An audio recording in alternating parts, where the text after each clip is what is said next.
Okay, so let's talk about housing, but probably not in the way you're used to. We're diving into this one really powerful idea that modern housing is missing something absolutely essential, something called a fifth place. You've seen the ads, right? The brochures for new communities that are just packed with amenities.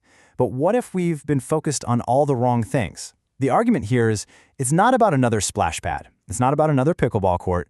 It's about something much, much deeper. And that's the big question, isn't it? That's what we're going to explore. We're going to unpack exactly what a fifth place is and why it might just be the secret to building communities where people don't just live, but where they actually truly belong. All right, so before we can really get into the solution, we have to get super clear on the problem. What is it that even the most beautiful, amenity-packed neighborhoods are getting wrong? Well, it's this huge disconnect. On the one hand, you have the promise that every master plan community makes. Shiny pools, nice trails, great schools, these perfect clubhouses. But on the other hand, for a lot of residents, the reality is no real connection. The place feels emotionally empty. It's an amazing product for sure, but it doesn't feel like a real place. So if the old way of doing things is broken, what's the new model? And that's where this whole concept of the fifth place comes in. Let's break down this new way of thinking. First, a super quick recap of what we've already got. A sociologist named Ray Oldenburg gave us the first three places. You've got home, that's your first place. Then you've got work, the second place. And then you have third places, cafes, parks, bars, where public life happens. And more recently, we've added a fourth place, the whole digital world, right? Social media, online groups. But there's still a piece missing. And here it is, the fifth place. This isn't just another location. It's a space that is created intentionally. The goal isn't just to gather people together. It's to actually foster a sense of belonging, to create emotional safety, and to spark real, genuine human connection. It's the thing that turns a community from just a word in a brochure into something you can actually feel. This line just nails it, doesn't it? You can build the most beautiful, expensive clubhouse in the world, but that doesn't automatically create a community. Belonging is so much deeper than that. It's a feeling, it's a culture, it's not an amenity you can just build and then walk away from. So you might be thinking, if this is so obviously important, why do developers seem to overlook it all the time? Well, the answer really lies in how they think, how they plan, and how they measure success. The problem becomes crystal clear when you look at it this way.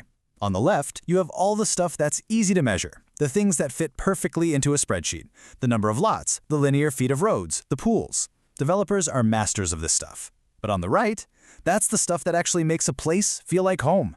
Trust, belonging, emotional safety.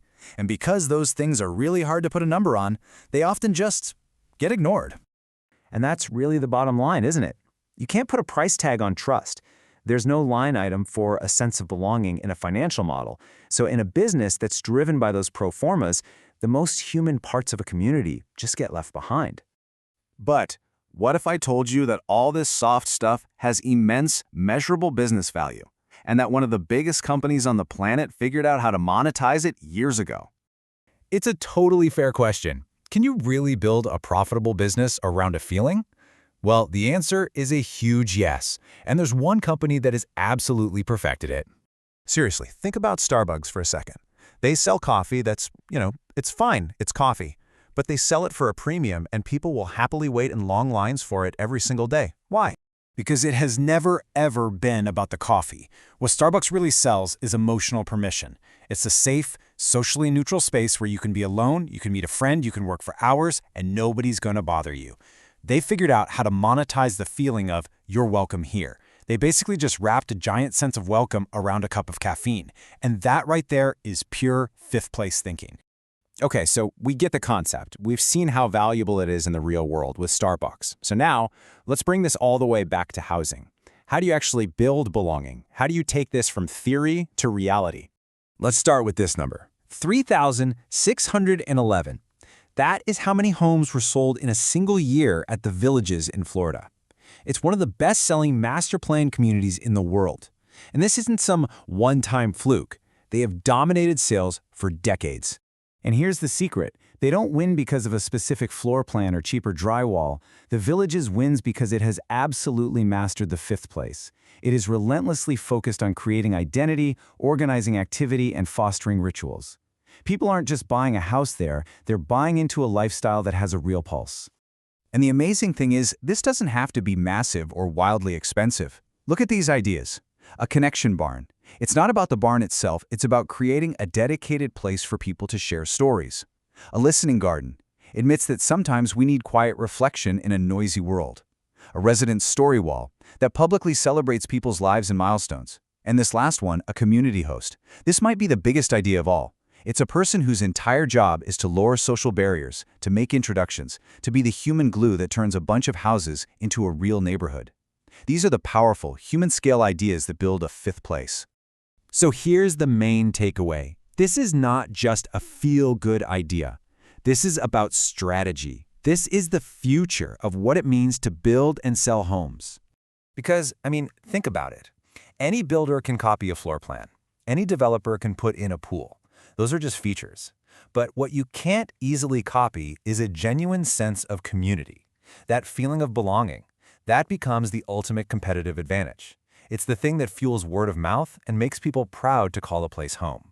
Because in the end, it really all comes down to this. You can have the most beautiful homes, the most perfect landscaping, but if nobody feels seen or known or connected after they move in, then you haven't really built a community at all. You've just built a very, very nice place to park people. And that leaves us with a final question for you to think about. Look past the amenities, past the architecture of your own neighborhood. What is it, or what could it be, that makes a collection of houses a place where you truly feel like you belong?